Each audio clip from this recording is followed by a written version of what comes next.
Thank you very much. We so appreciate this evening.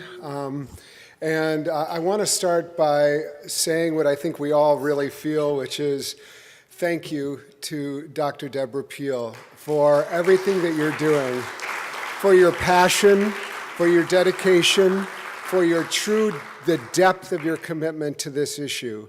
And my family is very, very pleased that we are a part of what you're doing here. It means very much to us. So thank you, thank you, thank you. I also, yes, we couldn't. I also want to certainly, again, acknowledge my beloved sister, my beloved father, and my beloved cousin who are here with me. The irony, of course, of all of this is that they are all excellent lawyers, and I'm, a podunk minister, but I'm up here speaking, so there you are. There's no justice in this world aside from what's going on in this room. But I do want to thank Dr. Peel for giving me the chance to revisit The Right to Privacy, which I read, in fact, a few times over the last couple weeks in preparation for tonight. And it is an amazing document, and even as a non-lawyer, you can understand the language because it's very clear, very accessible. There's very little legalese in it, although it does reference a lot of legal cases. And as I became more and more familiar with the document, the word that kept on occurring to me was integrity. That there was something deep within the idea of the right to privacy which respected the integrity of the individual to have the right to themselves, to understand themselves, and to have, in some ways, possession of themselves as they move through the world. Now, integrity was almost a Brandeisian word, because Brandeis really, as you saw in this delightful film, not only in his work in the legal profession and in all his pro bono work, in his family life and in the way he lived his life, with his philanthropy, with his interests, he embodied integrity. So there's something important about integrity in this idea to right to privacy.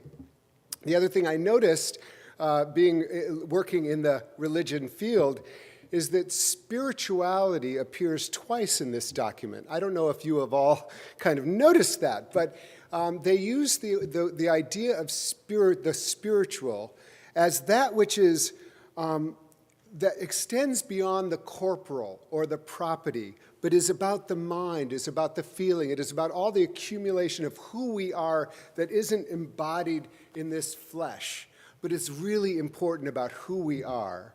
And a lot of my work in my career has been about the intersection of religion and the internet, and about the way that the digital world has really affected how we understand the ideas of transcendence, of truth, and of what it means to be present, what it means to be a human. It's just a small kind of thought riddle on that is when 10 Jews are assembled online, do they create a minyan? Is a real question. Are we present when we are online? And this has the reason, and I'm not going to go into a long dissertation, but what I'm interested in is more and more the distinction that Brandeis makes in some ways between what is corporal and what is spiritual is falling apart as our lives become more and more entwined with the digital world. In some ways, the distinction between the digital and the non-digital is becoming a fallacy. So much of our lives is encapsulated in the digital world. And so one of the questions that I'm interested in all of this, and I'm so glad that smart people like you are working on it, is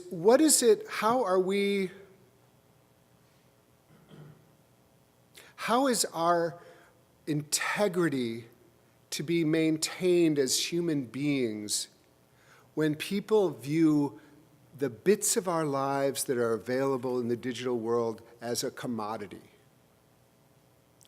So I think the questions that you all are wrestling here with are are not only legal questions, they are existential questions about what it means to be human and what it means to have integrity and what it means to live with dignity and in possession of your life in this modern world. We are just beginning this journey. The internet and digital world is so new. So the decisions and the ways we start to think about this for the next years, decades, centuries to come will actually have implications for what it means to be a human being. And so I want to go back to integrity, and I also want to go back to collaboration, because one of the great things about Brandeis was collaboration. He was a person who was always interested in meeting the best people to work with them to create solutions to the problems that faced his time.